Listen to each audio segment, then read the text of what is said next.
So I'm going to do same for the brown. I have covered my mat because it's plastic and the heat is getting to it. So with the brown, you have to be extra careful because if the heat is too much, guess what? It's going to burn the brown and make the brown even darker, and I do not want that. So I still have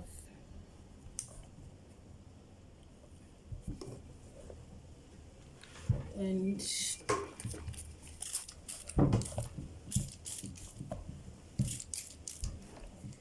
giving it a second.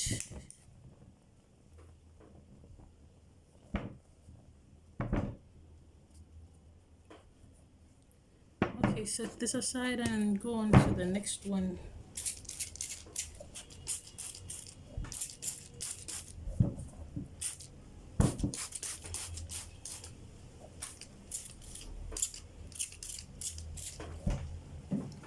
And oops,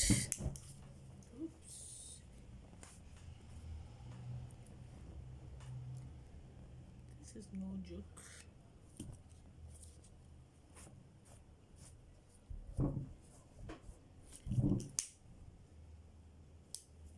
I do have some wax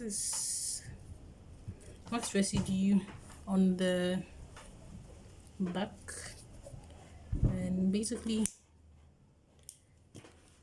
this is about it. I can try again here.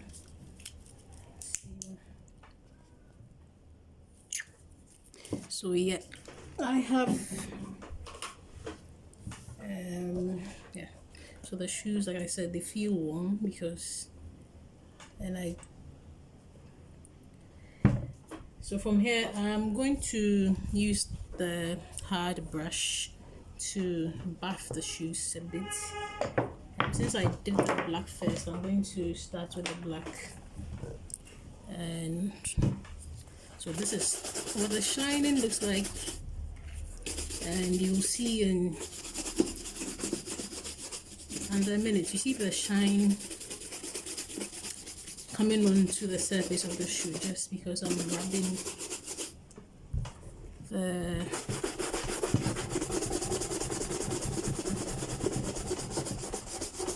the shoe with the brush. So this is also to when you do this, the friction or the movement causes it creates also some heat, and then it also melts the wax. So from like the kiwi, for example, the wax into the leather nicely.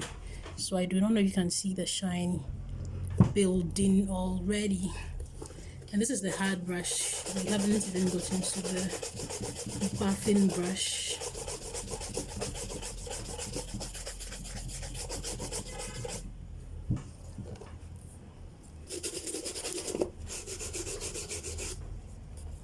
So I'm going to do the back too. So can you see it looks a bit dull? I'm going to shine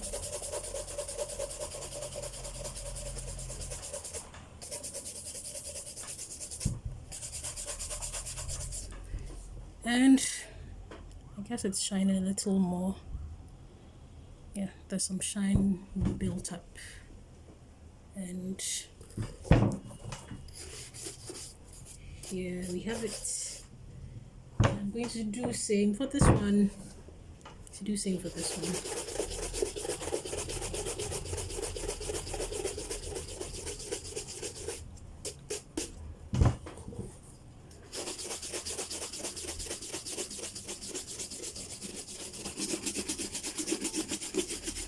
I'm already dressed and ready to go and deliver the shoes and the belt once I'm done with the polishing. And so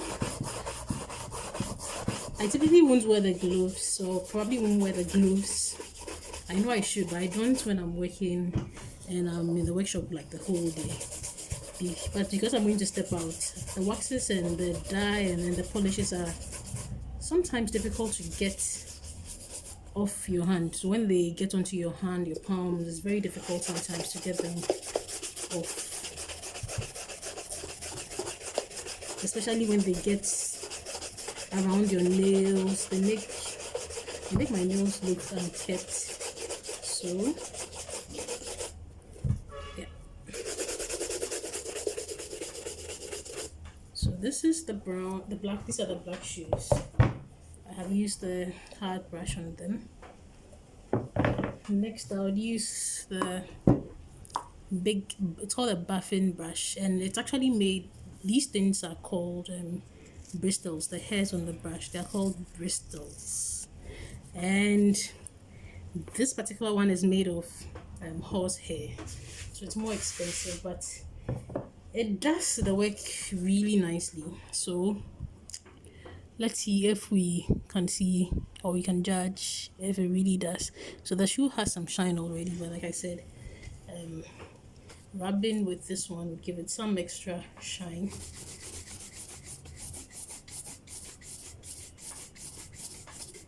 So gently, not so much pressure, just gentle pressure.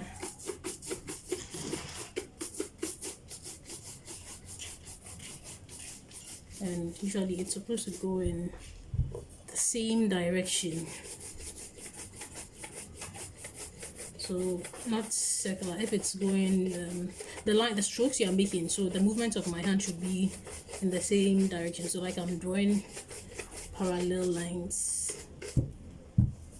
That's what gives you the best result. So I'm doing this part of the shoe, the loafer, is called the apron, and I'm doing the apron, and this is the saddle.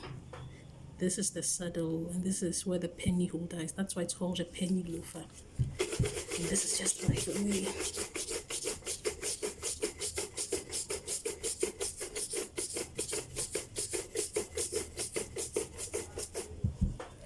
And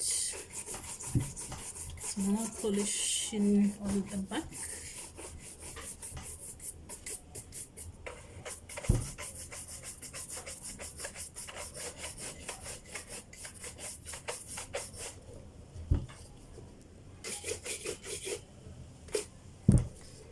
Okay, so let's compare.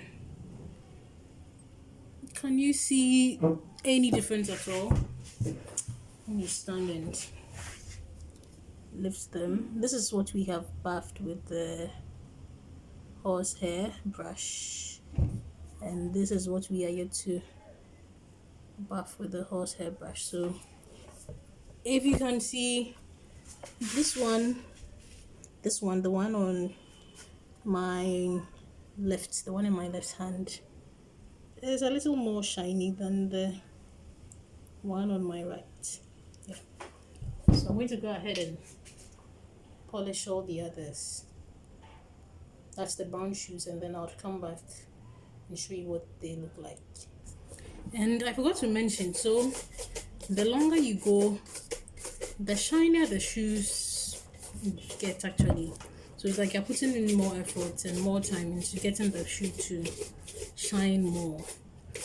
And we are not looking for a mirror finish today, so I think what we have here is enough. And here we go. I do have the black shoes nicely polished and ready, and I'll set them aside and go on to the brown ones.